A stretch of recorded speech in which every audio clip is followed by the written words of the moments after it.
So I wanted to do a voiceover to speed up the video and also explain to you what I was doing during this part. Basically, I'm explaining that I trimmed the feathers, the ends of the feathers, basically the stem portion, about 1.5 to 2 inches off the ends, just so I can place it on the felt. And as you can see, I'm bending it over to demonstrate that I want the feathers a little shorter so they'll hang better. So I did that, and the reason why I use felt as well instead of the cardboard is because I noticed that hot gluing the feathers to the felt kind of made them more secure than it was gluing them to the cardboard. So that's something you might want to take into consideration. Of course, it's a softer material, it's more flexible, and it helps the feathers adhere more securely to your shoulder pad. So if that's something that you wanted to know, if that's something you're considering using cardboard over felt, I would definitely use the felt.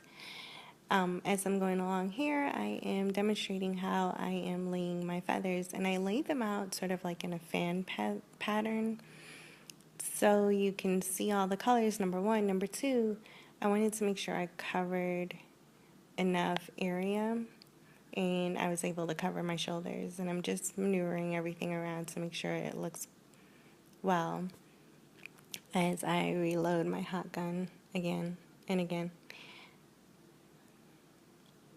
So I'm just going along with the pattern, and I kind of did yellow, pink, purple, yellow, pink, purple, yellow, pink, and like I said, there was only 2 purples, so I had to figure out a pattern, and I did. So just going along here, making sure that they are on there securely, and I made sure I added enough hot glue, and while it was still drying, I continued to shape the fan the way I wanted to before the feathers dried, because once it's on there, like I said, the felt, make sure it's on there and it's secured very tightly, so you want to make sure you've sort of maneuver it around when you can. In this section, I am just making sure that I secure the ends, the stems, on there properly to the felt so they won't lift up too much when the felt is bending on my shoulders or moving around. And that's basically what I've done there. Sort of let that dry, reloading my gun again. You'll notice that you'll be reloading and reloading and reloading. Here I'm basically explaining the way I laid out my blue trim for the top of the arm piece and dancing. I don't know what was playing, but I was dancing, having fun. So what I did is with this on the sides, I wanted it to sort of go in the same direction as the feathers, sort of fan out. So I did trim a little extra, and I tried to measure it, but it was no point in measuring it because it was easy.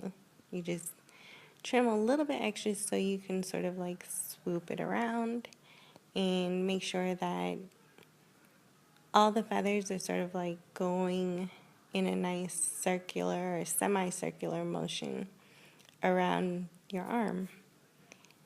So I'm going to show you here how I did that. And also I made sure I made it a little longer because as you're twisting it around, you can kind of bunch it up so it doesn't look too, I would say, like sparse, like scarce. I just wanted it to look full, so I bunched it up under the glue, placed the glue there, and kind of like squeeze the trim together to make it look fuller. As you can see, I put the glue in a kind of like swoop shape.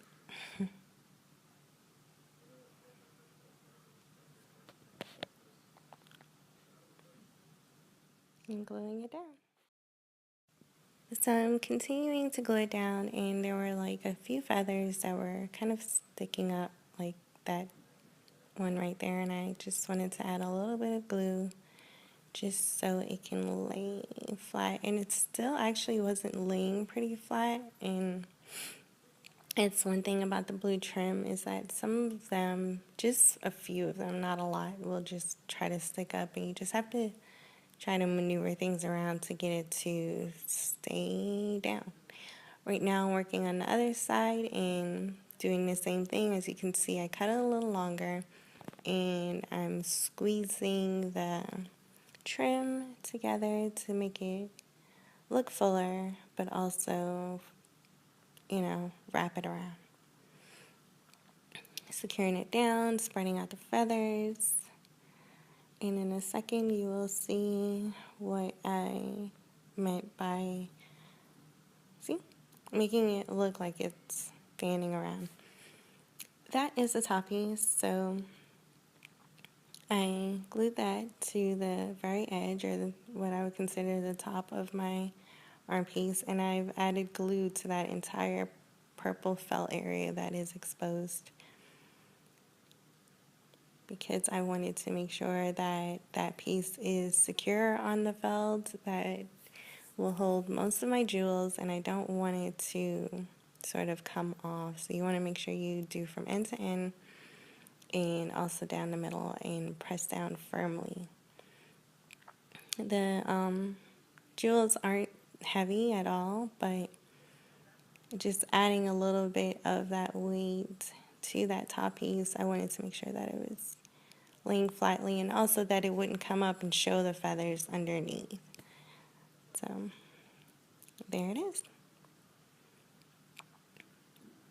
So just going to show you how I put on the strap. I didn't want to cut it because I didn't want to compromise the strength of it. So I kind of twisted it around and put a knot in it to make it a little shorter so it can fit my arm. Some people may need it shorter than that. Some people may need it longer. But that's just how I did it. And it was still a little loose, so I went back. So basically what I'm doing here is I went ahead and started cutting off the piece that's going to cover my strap. I've already sort of tightened my strap enough to make sure that it fits properly. And lining it up with the other one to make sure that it is aligned properly as well. Here I am gluing the piece that I chose not to trim off. I'm gluing that down to make it a little bit more easier to maneuver with. And then I'm gluing that piece down to the base of my shoulder. Adding enough glue to make sure it's secure. And you want to go from edge to edge. I kind of forgot for a second, but go from edge to edge and then lay the strap down the way I did it there. And then place your covering over the strap. Make sure there's enough glue. I'm pretty sure you can see there's enough glue hanging off from everywhere, but I wanted to make sure that it is done securely. And on to part 3.